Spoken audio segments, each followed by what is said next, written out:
Welcome to The Late Show. I'm your host, Stephen Colbert. Folks, before we start the show tonight, I like to go on the record. I do not want the earth to blow up, okay? That's where my house is. And I'm going to have a vacation there in a couple weeks. But here's the reason I'm a little nervous. Things are getting tense between Donald Trump and Kim Jong-un. Now, here, for the record, we didn't start it. North Korea has been testing these missiles, okay, for a long time now, and saying specifically they're making them to attack the United States. So obviously, a firm response is necessary, but maybe not fire and fury, the likes of which the world had never seen, okay?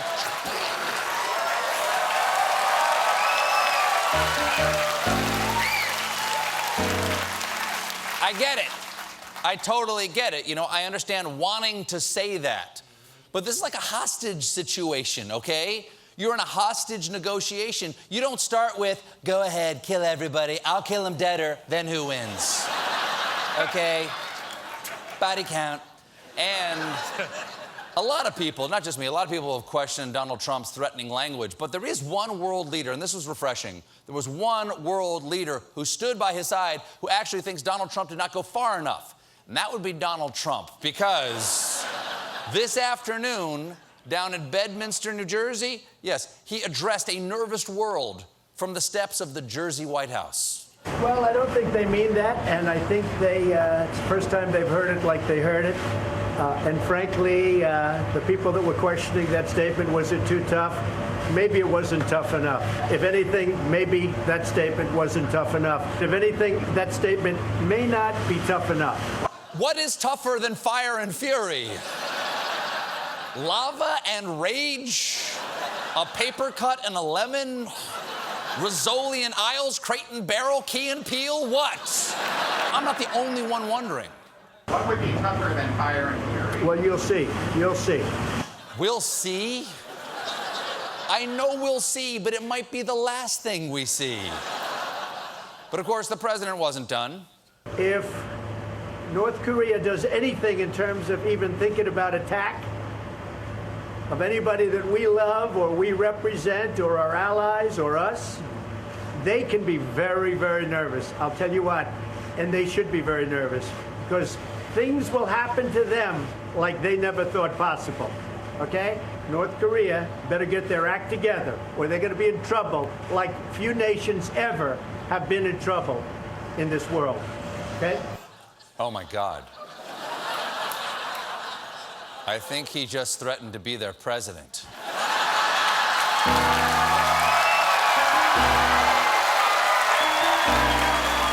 That's not right. That's not right. That's not right at all. That's not right.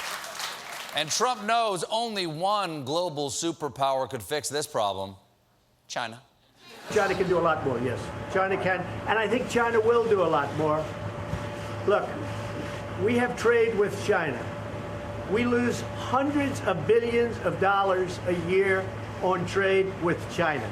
They know how I feel. It's not going to continue like that. But if China helps us, I feel a lot differently toward trade. A lot differently toward trade. Okay, I think what he's saying here is Trump wants to start a trade war to stop a nuclear war. Then, of course, he'll just start a thumb war to end the trade war. And then, after that, a cupcake war, then a storage war. And finally, I think, goes War for the Planet of the Apes is the last one. Here's very good. It's very good. Not a conventional thriller. Not a conventional thriller. Of course, I mean, to be fair, North Korea isn't helping in this situation. Today, they said they're drawing up plans to launch 4 intermediate-range ballistic missiles into the waters near Guam, but not on Guam, okay? Which is the geopolitical equivalent of your brother saying, I'm not touching you. You can't tell Mom I'm not touching you. I'm close. I'm not actually touching your face. Why are you crying? I'm not touching you. Right now, based on a true story, right now, sorry, Lou.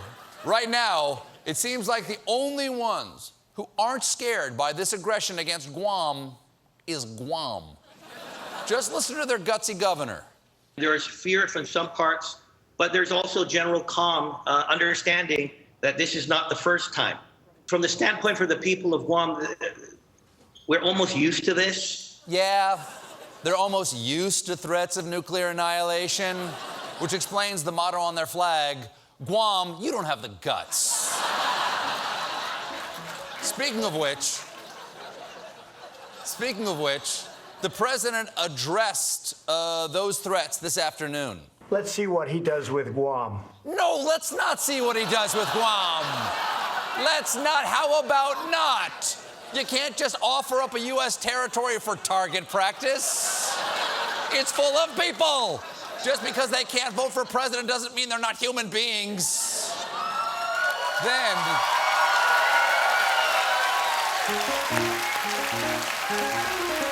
Wow. There are a lot of human being fans here tonight. Then the president laid out his nuclear non-proliferation hopes.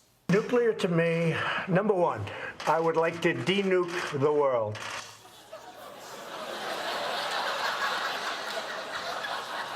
I want to make sure I heard that right.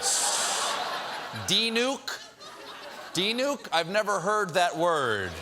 It's different from nuke, right? It's not like flammable and inflammable, where it's the same thing. There are children sleeping in that building. I say we have to make it inflammable.